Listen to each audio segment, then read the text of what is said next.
রাজস্ব ও ব্যাংক খাত সংস্কারে অর্থায়ন করবে আইএমএফ। জ্বালানি সহ অন্যান্য খাতেও সহায়তা প্রদান করা হবে।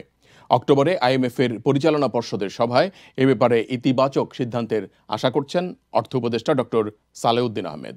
রোববার সচিবালয়ে অর্থ ও বাণিজ্য উপদেষ্টা ডক্টর সালেউদ্দিন আহমেদের সাথে বিশ্বব্যাংক এবং আইএফসি এর প্রতিনিধি দল সাক্ষাৎ করেন। আর এরপর তিনি সাংবাদিকদের একথা বলেন। তিনি বলেন, সরকার ব্যাংকিং খাতের সংস্কার, বিদেশ থেকে পাচারকৃত অর্থ ফিরিয়ে আনা এবং কর ব্যবস্থা সংস্কারের জন্য প্রযুক্তিগত সহায়তার পাশাপাশি শুধু আইএফসি এবং আইএমএফ নয়, অন্যান্য উন্নয়ন সহযোগীদের কাছ থেকেও সহায়তা চেয়েছেন।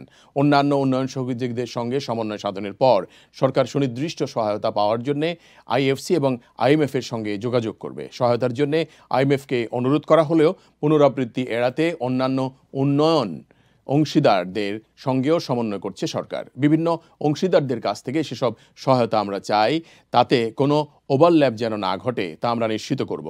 অর্থ উপদেষ্টা বলেছেন, অর্থনৈতিক ফ্রন্ট এবং অন্যান্য ক্ষেত্রে সংস্কারের জন্য সরকারের সম্পদ প্রয়োজন।